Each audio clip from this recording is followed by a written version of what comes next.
اذان کے 1760 حروف ہیں۔ اذان خاموشی سے سننی چاہیے۔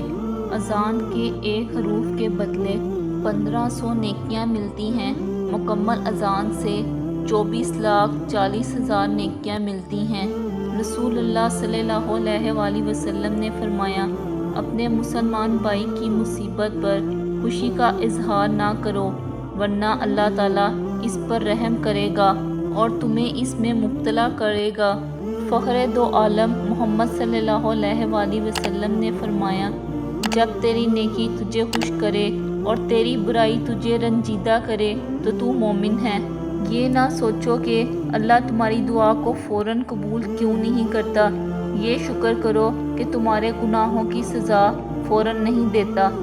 جب تمہیں رونے کے لیے کسی کا کاندھا میسر نہ ہو تو بہتر ہے کہ اپنا سر کو زمین پر رکھ کر آنسو بہاؤ۔ چومنے اور پوجنے میں فرق ہوتا ہے۔ رسول اللہ صلی اللہ علیہ وآلہ وسلم نے اللہ کے گھر سے 360 بتوں کو نکال پھینکا جو پوجے جاتے تھے اور ایک پتھر کو جما دیا جو چوما جاتا ہے۔ رسول اللہ صلی اللہ علیہ وآلہ وسلم نے ارشاد فرمایا، اس شخص کے لیے ہلاکت و بربادی ہے جو جھوٹی باتیں بنا کر دوسروں کو ہنسائے۔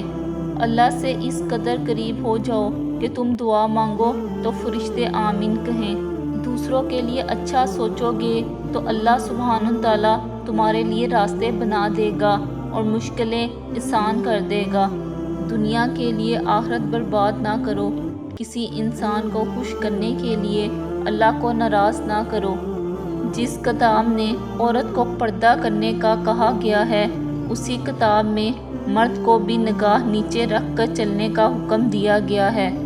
رسول اللہ صلی اللہ علیہ وآلہ وسلم نے ارشاد فرمایا، نماز میں لمبا قیام کرنا موت کی تکلیف کو ہٹا دیتا ہے۔ اللہ بہتر کرے گا، یہ وہ لفظ ہیں جس سے انسان کی آدھی پریشانی دور ہو جاتی ہے۔ رسول نبی اکرم صلی اللہ علیہ وآلہ وسلم نے ارشاد فرمایا، جن لوگوں کی زبانیں ہمیشہ ذکر الہی سے تر رہتی ہیں وہ مسکراتے ہوئے جنت میں داخل ہوں گے۔ رسول اللہ صلی اللہ علیہ وآلہ وسلم نے ارشاد فرمایا، نماز میں جب امام آمین کہے تو تم بھی آمین کہو، اس لیے جس کی آمین فرشتوں کی آمین کے موقف ہوگی اس کے پیچھے سارے گناہ بخش دیے جائیں گے۔ اور جب ہم انسان پر اپنا انعام کرتے ہیں تو وہ منہ پھیر لیتا ہے اور کنارہ کش ہو جاتا ہے، اور جب ہم اسے مصیبت پڑتی ہے تو لمبی بڑی چوڑی دعائیں کرنے والا بن جاتا ہے۔ رسول اللہ صلی اللہ علیہ وآلہ وسلم نے ارشاد فرمایا، تمہارے پاس دو آدمی فیصلے کے لیے آئیں تو تم پہلے کے حق میں فیصلہ نہ کرو جب تک دوسرے کی بات نہ سن لو۔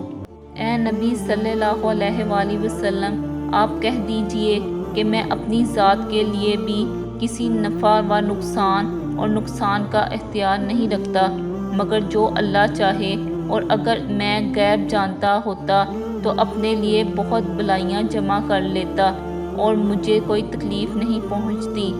میں تو بس ڈرانے والا اور خوشخبریاں سنانے والا ہوں ان لوگوں کو جو ایماندار ہیں۔ رسول اللہ صلی اللہ علیہ وآلہ وسلم نے فرمایا، امام لوگوں کو نماز پڑھاتے ہیں، بس اگر امام نے ٹھیک نماز پڑھائی تو اس کا ثواب تمہیں ملے گا، اور اگر غلطی کی تو بھی تمہاری نماز کا ثواب تم کو ملے گا اور غلطی و وبال ان پر رہے گا۔ جس درخت کی لکڑی نرم ہوگی اس کی شاخیں زیادہ ہوں گی، بس نرم طبیعت اور نرم گفتگو بن جاؤ تاکہ تمہارے چاہنے والے زیادہ ہوں۔ ایک حدیث میں ہے، رسول اللہ صلی اللہ علیہ وآلہ وسلم فرماتے ہیں، جو میری محبت کی وجہ سے اپنے لڑکے کا نام محمد یا احمد رکھے گا، اللہ تعالیٰ باپ اور بیٹے دونوں کو بخشے گا۔ اللہ تعالیٰ قرآن مجید میں ارشاد فرماتا ہے کہ جو کچھ تمہارے پاس دنیا میں ہے وہ ایک دن ختم ہو جائے گا، اور جو عمل تم اللہ تعالیٰ کے پاس بھیج دو گے وہ ہمیشہ باقی رہے گا۔ دنیا کا ہر انسان جنت جانا چاہتا ہے لیکن جنت جانے کے لیے مرنا نہیں چاہتا۔ جب سماج کو عقل اور امان کی ضرورت نہیں تو رشتوں کا احترام کہاں سے آئے؟ صحیح نیت سے رشتے بناؤ، پھر دیکھنا زندگی خوشیوں سے بھر جائے گی۔ لوگ آپ کے لیے خود ایسے حالات پیدا کرتے ہیں کہ آپ انہیں چھوڑنے پر مجبور ہو جائیں اور بعد میں ایسے ظاہر کرتے ہیں جیسے وہ بہت مظلوم ہیں، سارا قصور ہمارا تھا۔ چابی سے کھلا تالا بار بار کام آتا ہے اور ہتھوڑی سے کھلا تالا دوبارہ کام نہیں آتا۔ رشتوں کے تالے غصے کے ہتھوڑے سے نہیں، محبت کی چابی سے کھولیں۔